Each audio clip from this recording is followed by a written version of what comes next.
l'Afrique du Sud. Un délicieux mélange de paysages incroyables et d'une nature souvent hostile. Le contraste est saisissant. Non loin de ces plages paisibles inondées de soleil se trouvent les plus extraordinaires prédateurs de l'océan, les requins. L'Afrique du Sud est réputée pour ses squales et la dangerosité de ses eaux n'est plus à démontrer. C'est le terrain de chasse du célèbre requin blanc, star incontestée des dents de la mer, ou encore du féroce requin bulldog ou de l'imposant requin tigre.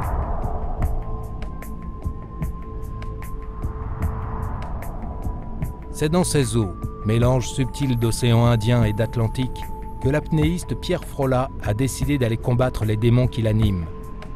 Un face-à-face incroyable entre l'homme et le requin.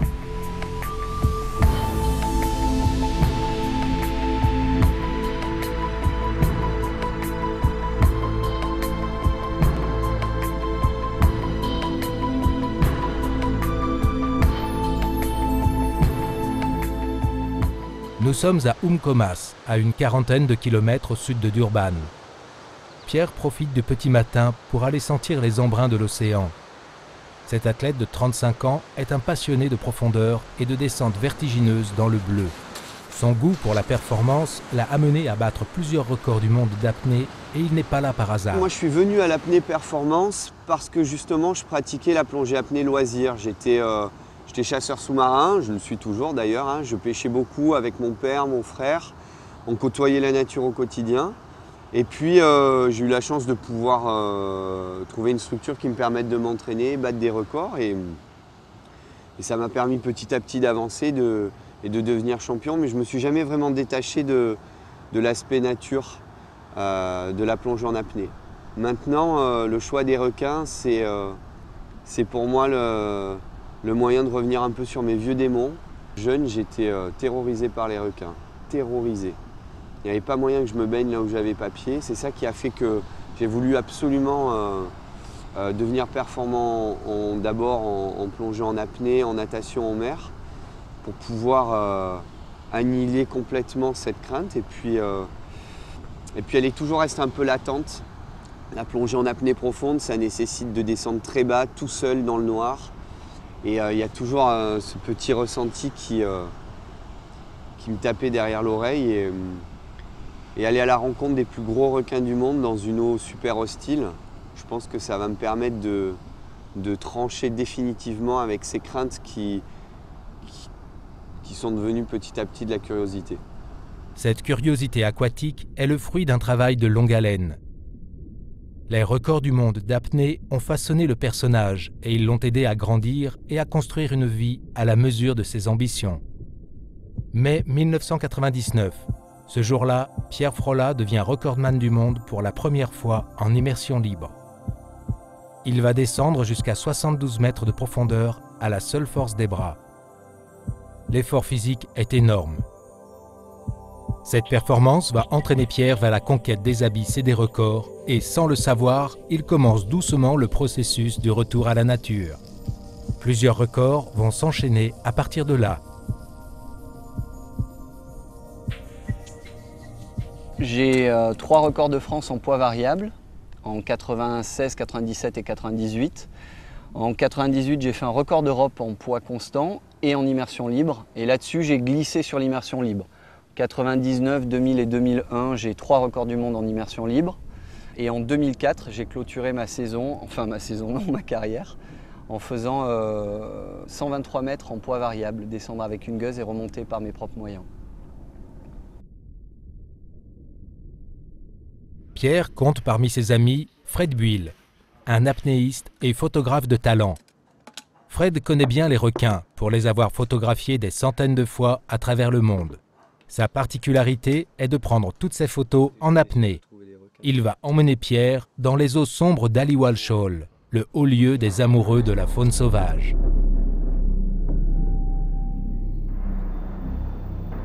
Pierre va retrouver son groupe d'apnéistes. En plus de Fred Buil, il y aura également William Winram, un champion d'apnée canadien. Ils seront guidés sur place par Gail et Mark Addison, 2 spécialistes mondiaux pour l'approche des grands requins. Ouais, c'est eux qui amènent les gens sur des spots où on a peut-être la chance de rencontrer les requins. C'est Afrique du Sud, hein, donc du requin, il y en a partout. Et c'est vraiment une bonne équipe. Le matériel est déchargé rapidement, la pression monte d'un cran. Aujourd'hui, les requins-tigres sont présents sur la zone et la météo s'annonce favorable. Gail Addison, la spécialiste des requins, met à disposition toutes ses connaissances pour faire en sorte que la rencontre avec les squales se passe pour le mieux. Petit briefing de départ. Les personnes qui proposent de vivre cette expérience unique ne sont encore qu'une poignée. Les consignes de sécurité sont très strictes. Be aware of things. Don't ever get in the chum slick.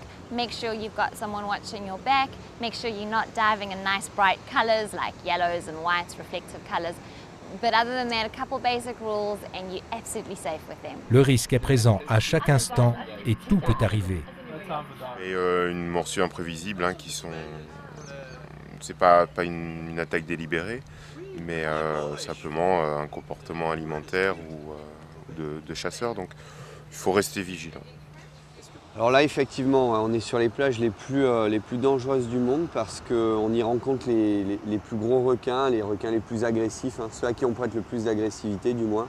Requin tigre, requin bulldog, requin blanc, les limbatus aussi, sont les requins qui ont la plus mauvaise réputation.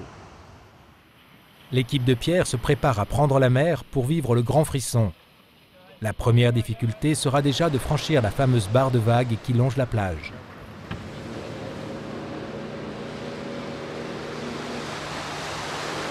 Durant les 40 minutes de navigation, l'imagination va bon train. Et je pense qu'il y a un stress qui est vraiment latent, aussi bien pour l'animal que pour l'humain. Il y a certainement à un moment, le moment où on se jauge, on essaye de savoir qui est qui fait quoi, comment. Pourquoi on est là? Alors bon, lui, il est chez lui, hein. Nous, on va à sa rencontre. Je pense que le plus dur, en fait, c'est d'attendre dans une eau qui est vraiment assez glauque, hein, qui est assez verte, où tu vois pas bien. C'est d'attendre dans cette direction, alors que le requin, il arrive par derrière. Et quand tu as un monstre de 5 mètres qui te passe tout près, mais par derrière, et donc il te surprend, bien que tu sois en train de l'attendre, c'est toujours une sensation... Ah. Maintenant, si le requin il veut t'attaquer, il va te charger d'une certaine façon, hein, c'est une attaque, hein, directe. Alors que le requin curieux, le requin paisible, celui qui va venir nager autour de toi, vraisemblablement, il a toujours cette approche très calme, très détendue.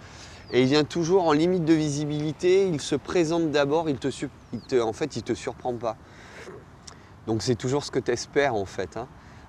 Y a rien de pire que d'être dans une eau infestée de requins et de ne pas les voir. Donc c'est qu'ils sont là et ils t'attendent. Et aussi on appréhende un peu parce qu'on se demande comment ça va se passer exactement, comment les animaux se comportent. Donc ça va être un round d'observation aujourd'hui.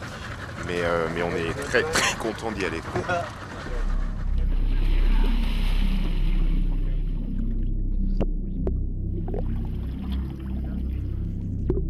Pierre et Fred vont plonger en apnée et surtout sans cage de protection. Le face-à-face est imminent. Alors l'objectif, quand on n'est pas toujours très sûr, qu'est-ce qu'on fait? On laisse les autres y aller en premier, hein? Et s'il n'y a personne qui crie au bout de 5 minutes, on les rejoint. Il n'y a personne qui a crié, j'y vais.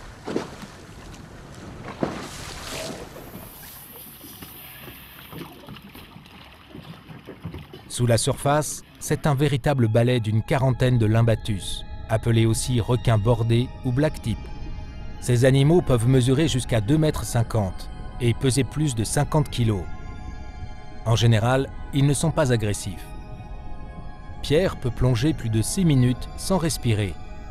Sa première immersion dans l'eau trouble ne lui inspire pas confiance. C'est un mélange surprenant de crainte et de curiosité. Les requins ne sont pas farouches. Le requin-tigre tant espéré n'est pas là pour le moment. Pierre en profite pour observer les blacktip de plus près. Il se trouve à moins d'1 mètre des squales. Son appréhension s'estompe rapidement. Les conseils de Gail Addison portent leurs fruits. Les requins ne sont pas excités par une frénésie alimentaire déclenchée artificiellement par l'homme, comme on peut le voir souvent à la télévision. Son calme relatif permet des approches plus douces et moins stressantes pour les animaux. Pierre se sent en confiance. Les requins sont calmes et les photos s'enchaînent avec Fred. Le spectacle est saisissant et ils sont aux premières loges.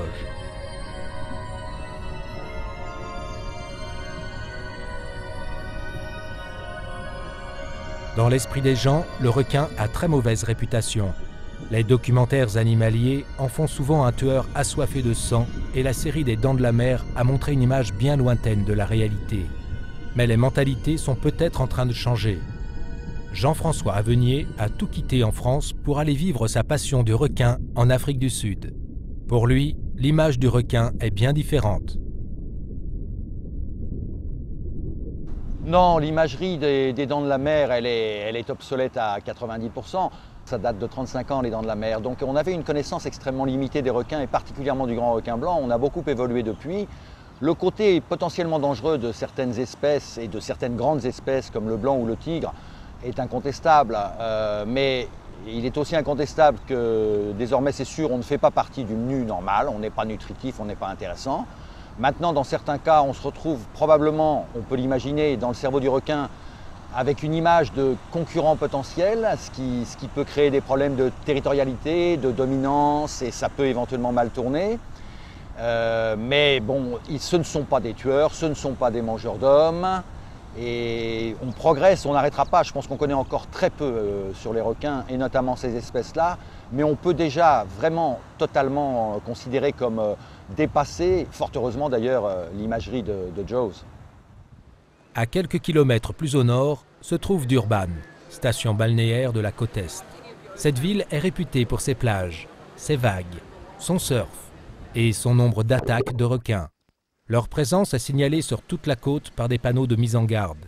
Pour protéger ces plages, la ville s'est dotée de filets de protection anti-requins. Ce moyen efficace a permis de réduire les attaques à moins de 1 par an, au lieu de 20 dans les années 50. À l'époque, des enclos avaient été mis en place pour se protéger des requins. Encore aujourd'hui, dans le milieu des surfeurs, l'angoisse de l'attaque d'un requin plane toujours au bord des plages.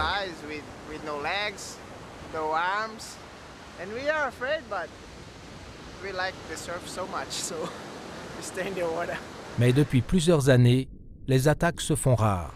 Les filets jouent bien leur rôle de protection et les baigneurs ou surfeurs évitent les zones à risque. Le requin fait aujourd'hui partie du milieu. These shark nets work extremely well. You know, they were put up in 1952 and there hasn't been one fatal shark attack since 1952 along the Durban beaches. And before 1952, it was a real problem area for sharks. Mais cette protection devient également un piège mortel pour les requins et les autres espèces évoluant dans cette zone. Dans les 5 dernières années sur cette côte, plus de 600 requins sont morts asphyxiés dans les mailles de ces filets, ainsi que 200 raies, 60 tortues et 50 dauphins. Alors c'est vrai qu'il y a eu énormément d'attaques ici, mais c'est assez relatif quand même, hein. Il y a bien moins de morts dues à des attaques de requins, que ce soit morsures ou attaques franches, que d'accidents de voiture ou de piqûres ne serait-ce que de piqûres d'abeilles. Sont surtout les surfeurs en fait qui risquent de se faire mordre, hein. Pas forcément tuer mais mordre, simplement parce que sur leur planche ils ressemblent à des tortues, ils sont dans peu de fond, il y a peu de visibilité, les vagues ça gêne pas mal la visibilité des requins et généralement ils viennent, ils goûtent, ils se rendent compte que c'est pas une tortue, ils lâchent prise et ils s'en vont. L'apnéiste, le plongeur sous-marin, même le baigneur, ils ont vraiment peu à craindre du requin, hein. Je pense que c'est surtout plutôt une crainte, mais il n'y a vraiment pas d'attaque franche. Le gros requin tel que le requin blanc, le requin tigre, celui qui fait le plus peur en fait, hein, il sait vraiment faire la différence entre les otaries, mais les plus goûtus, et un plongeur sous-marin quel qu'il soit. Il sait très bien que ça n'a pas super bon goût, surtout avec des palmes et du caoutchouc autour, hein. Le requin tant attendu par Pierre, le voilà. C'est le requin tigre. Plus de 4 mètres de long pour cette femelle surnommée Matilda.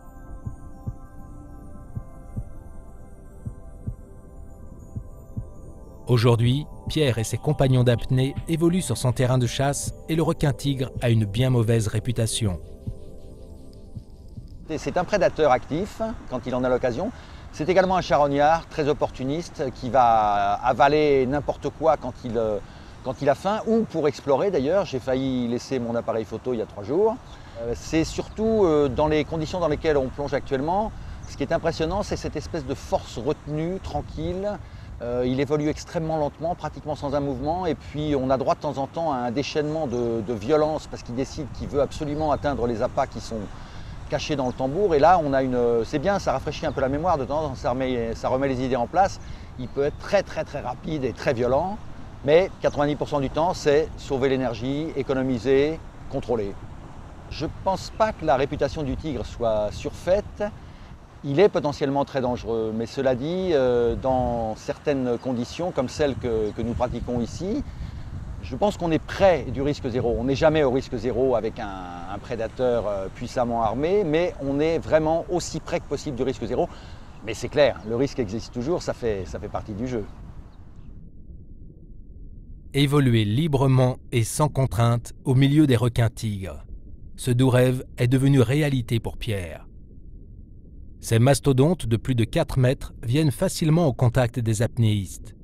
Le stress s'estompe et les apnées deviennent de plus en plus prolongées, ce qui permet à Pierre d'observer avec attention le comportement du squale. Il n'y a aucune forme d'agressivité. La nage est lente, fluide et efficace. Ils sont taillés pour nager, pas de doute. La visibilité des eaux d'Aliwal Shoal est très changeante. Les courants chauds ou froids se succèdent en apportant leur lot de particules, de nourriture et de requins. Même si la tension de Pierre se relâche, ses sens sont toujours en éveil pour repousser la curiosité des Lymbatus. Les pointes noires laissent volontiers traîner leurs mâchoires sur tout ce qui passe à leur portée. Le face-à-face avec un requin-tigre procure des sensations incroyables. Un mélange d'humilité, de crainte et de fascination. Les démons marins de Pierre se sont envolés. Le requin, animal si mystique des océans, n'est pas la bête féroce qui hantait son esprit quand il nageait non loin des plages de son enfance.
Le contact se fait entre la plus grosse des femelles, Mathilda, et Pierre.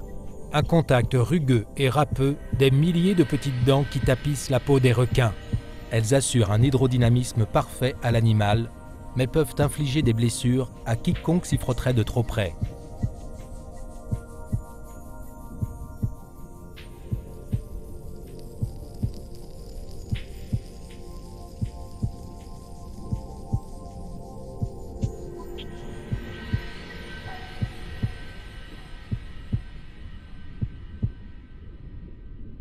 En fait, il y avait tous les Lymbatus, ça partait dans tous les sens. Et je me suis un peu écarté parce que, et à un moment, boum, il est monté. Je dis c'est pour moi. Et hop, la main sur le naseau là, avec les yeux qui se révulsent. C'est magique. C'est beau, hein. Et là tu l'attrapes et allez, c'est parti. Si c'est magique en Calédonie, c'est moins magique parce que s'il est déjà là, c'est que... Non mais ça va, ils viennent de face aujourd'hui. Ouais. Le moyen pour détourner le requin trop curieux est de le pousser simplement avec la main. il faut un peu d'audace pour mettre ses doigts à quelques centimètres de la mâchoire. Je pense que dans ce type de conditions-là, oui, parce que de toute façon, s'il venait à charger, le requin, pour ouvrir la bouche, il a ses yeux qui se révulsent s'il voit rien. Donc en l'écartant simplement, de toute façon, automatiquement, ses yeux se révulsent quand il vient vers toi. Donc tu poses ta main sur son naseau, mais tu le repousses pas vraiment en fait. Tu lui fais savoir que tu es là, que tu sais qu'il est là, et voilà.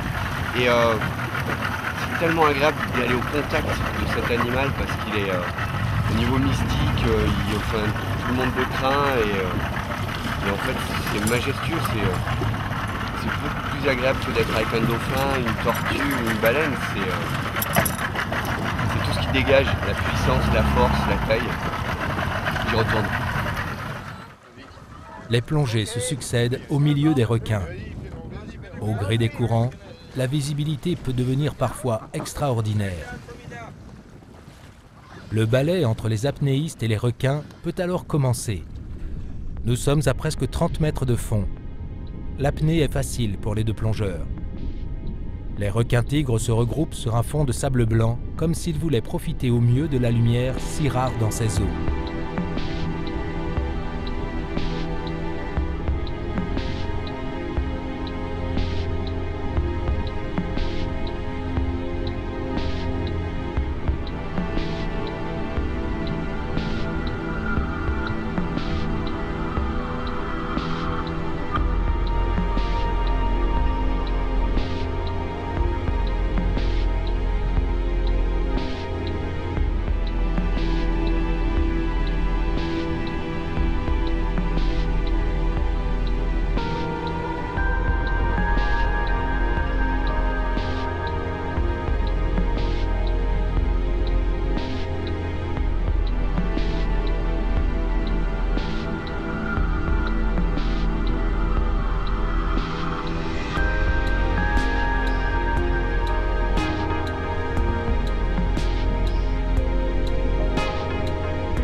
Phénomène étrange et curieux, les requins-tigres accompagnent Pierre et Fred parfois jusqu'à la surface dans une danse très harmonieuse.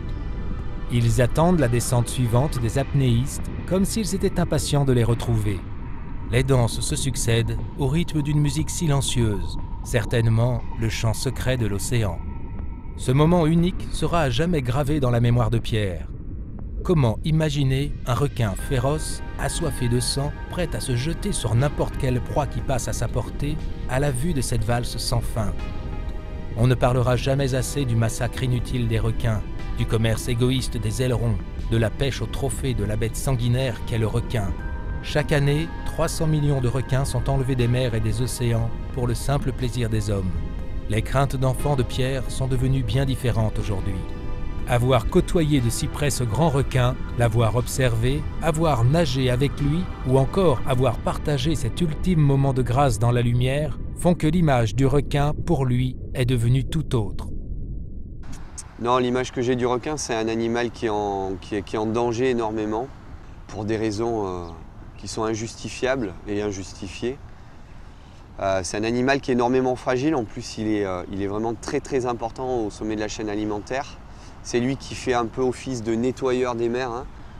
C'est un animal qui est très fragile, qui est majestueux, qui est beau, qui est... Enfin, moi je suis super curieux, j'ai vraiment envie d'aller les côtoyer, de comprendre, de ne pas craindre cet animal, d'aller à sa rencontre, de comprendre son comportement, de savoir comment il fonctionne, de ne pas en avoir peur. Et moi je vais essayer de boucler la boucle avec mes craintes de quand j'étais petit, avec des sensations toujours un peu équivoques quand je fais de la plongée en apnée très profonde dans de l'eau un peu glauque, voire dans les ténèbres obscures des abysses au-delà de 100 mètres. Et puis le moyen aujourd'hui d'aller à sa rencontre, de nager avec lui et, s'il me permet, de pouvoir le toucher à un moment. Je pense que le requin de nos jours est vraiment une des espèces les plus menacées dans l'océan. Depuis 2-3 ans, on voit de plus en plus de campagnes grand public pour essayer de faire aimer cet animal et pour le protéger parce que c'est vraiment la survie des requins en général qui est menacée. Et qui dit survie des requins, ça va avoir une influence directe sur les pêcheries, puisque les requins sont des prédateurs qui sont importants. Ils vont manger les animaux faibles, ils vont manger toutes sortes de poissons qui eux-mêmes se nourrissent de petits alevins. Et si les requins disparaissent, c'est l'entièreté de la chaîne alimentaire qui va être bouleversée. Donc c'est des animaux très très importants en règle générale pour l'écosystème.